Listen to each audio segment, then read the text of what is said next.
સુરતમાં રૂપિયા માટે ક્રૂરતા આચરી બુટલેગર શિવા ટકલાએ બે યુવાનોને કરેલી હત્યા મામલે અગાઉ બે હત્યારાઓની પોલીસે ધરપકડ કરી હતી. તો આ જ ગુનામાં ગણતરીના દિવસોમાં ગોડાદરા પોલીસે કિશોર સહિત વધુ 3 આરોપીઓની ધરપકડ કરી છે, જ્યારે મુખ્ય આરોપી ટકલો હજુ પણ ફરાર છે. સુરતના ગોડાદરા વિસ્તારમાં 1 ડિસેમ્બરે બનેલા ડબલ મર્ડર કાંડમાં મુખ્ય આરોપી કુખ્યાત બુટલેગર શિવા ટકલા હજુ પણ પોલીસ પકડથી દૂર છે.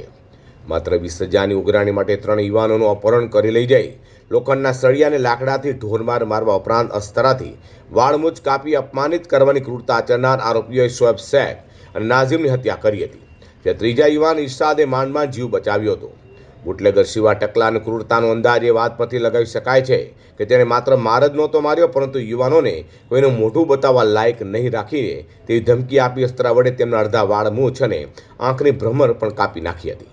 આ પ્રકારનો વિકૃત આનંદ લીધા બાદ ગંભીર ઇજાઓને કારણે શોએબનું સ્થળ પર જ મોત થયું હતું, જ્યારે નાઝીમની લાશ છેક મહારાષ્ટ્ર બોર્ડર પાસેથી મળી આવી હતી. 12 દિવસ વીતી ગયા હોવા છતાં પણ ડબલ મર્ડર કરનારા કુખ્યાત બુટલેગર હજુ પણ પોલીસ પકડથી બહાર છે. ડબલ મર્ડરની ઘટના લઈને ગોડાદરા પોલીસ અને ક્રાઇમ બ્રાન્ચ આ કેસમાં સતત દોડધામ કરી રહી છે. ગોડાદરા પોલીસે આ ડબલ હત્યાકાંડમાં સંડોવાયેલા 2 આરોપીઓ જાલમ ઉર્ફે જગદીશ કલાલ અને આસિફ શેખને ઝડપી પાડ્યા બાદ વધુ 3 લોકોની ધરપકડ કરી છે. પકડાયેલા આરોપીઓમાં શુભમ ઉર્ફે સની કાલિયા અને મંગલ ઉર્ફે વિક્કી યાદવનો સમાવેશ થાય છે.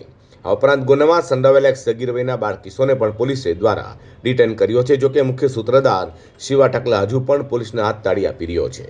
હાલમાં ગોડાદરા પોલીસ સ્ટેશનના પીઆઈ અને તેમની ટીમ મુખ્ય આરોપી શિવા ટકલાને પકડવા માટે તેના સંભવિત આશ્રય સ્થાનો અને સગા સંબંધીઓની પૂછપરછ કરી રહી છે.